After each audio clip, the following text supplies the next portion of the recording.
teki. Soki na yebi yo, Roselyne Mombo. Que toza moto toyeba na ki na vie to boye. Na oleka ote. Parce que statut nanga peut-être na komi na ngoto, na komi soki ndenge nini. Roselyne, Gisèle a passé un moment moko très difficile à Kinshasa. Nazolando très bien, papa. Nazolanda yo. Gisèle a traversé une situation moko très difficile. Même Bisso, c'est vraiment impensable. Je ne pouvais pas imaginer que Gisèle a subir biloko ya ndengo wana. Oyebi eloko bolingo ezalaka ndengo wana. Lutumba simara yebala ke moto akolinga yo akolinga ete. Ça, nous donnons parfois raison à Lutumba. Il y a voilà besoin d'artistes tous les poètes. Gisèle a linga Félix la statue au Félix azalaka nango. Na moto na yene azalaka nango. Azalaki mobali bakutana balinga niti oye boti mbuma bara babimi. Lelo Gisèle Félix a komi o azali lelo. Tant Félix a commis boy, normalement, ils ont un impact direct dans la vie de Gisèle. Gisèle a dit à Moussala, à Osa Moussala, à on parle de temps à commis. Il y a une mission à colonel de tout ça là.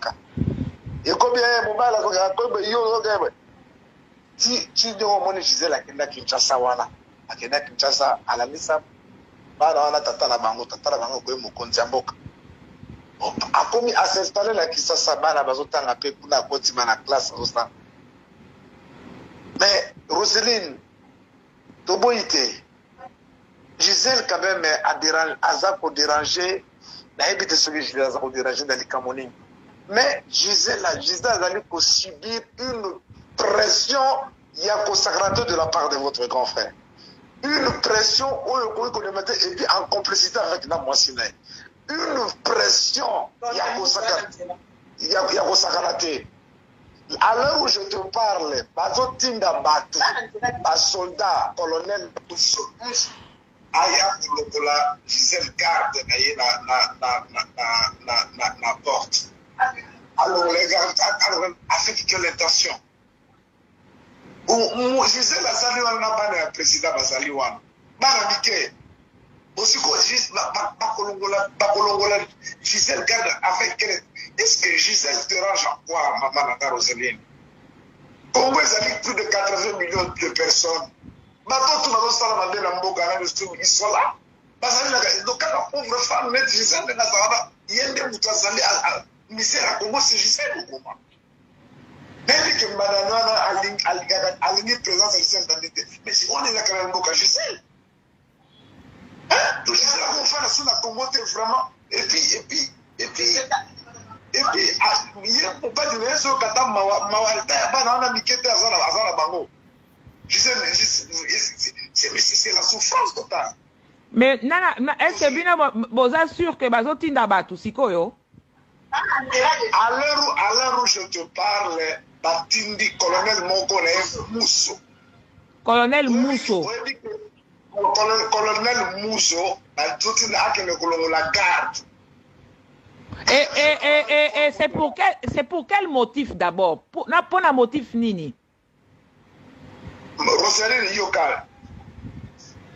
L'immigration a notifié à Gisèle. Oui. A notifié à Gisèle que à Koki, il fallait convoquer que Gisèle pour la communication à président que le président ne veut pas que Gisèle Azala na Congo. Et hier, pas plus tard qu'hier, je parlais avec Paul Mondela. Je même dit à Paul, mais Paul, quand même, vous serez quand même la respect. On a la maman, il y a président.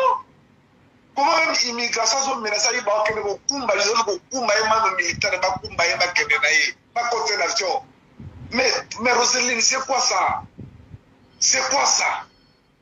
Ah bon? Est-ce que Gisèle a fait Félix Nini? Qu'est-ce que Gisèle a fait à Félix? Mais pour la nini vraiment, moi vraiment, et comme il a point à boire, il n'a pas comprendre, hein? Ah! Maman, Moukile Salakaboye, comme ça! Moukile Salakaboye. Roseline yo yebingai oyo Gisèle m'a dérangé sur un lit d'hôpital Nazar en plein dialyse. Abi à téléma. Papa Bantonela Zali Azana Mtaoyem de la été. Kene ko bundela ye, kene ko avec mon cœur na kenda sa nadio. Nazali noko ya bana. Yo to kutana kilo to fana ngana yo to keto le ngana yo to solola. Bon c'est Gisèle vraiment. Gisèle a possible ma camone surtout vraiment oh le tout boy pas. Rosalie na mobile mo zala kisasa. Gisèle a saline. Bon. Qu'est-ce que Gisèle a fait? Attends. Zela, nani, Alain, pour Nazana Katia Mutuka, alors, ce que je propose, Nazo Komanandaku, et je te relance tout de suite là, poto solo la bien.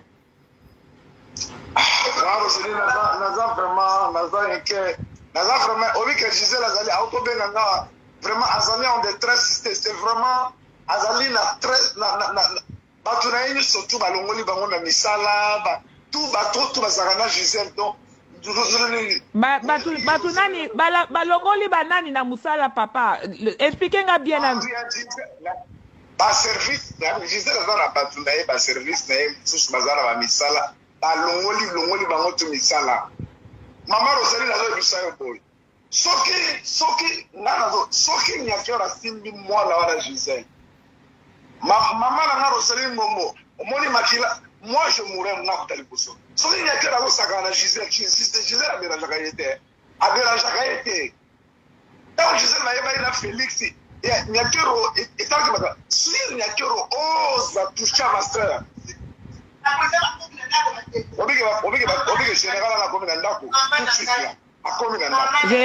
Zela Nazo. Maman Roseline, oh, Nazo Bisayo déjà. Soki moi ça la Simbi, Nyakera au Manangai. A Maliso. A redécimer notre famille. Alain, Zela. Alain Pela Nazo rappelé Zela. Rappelez-la.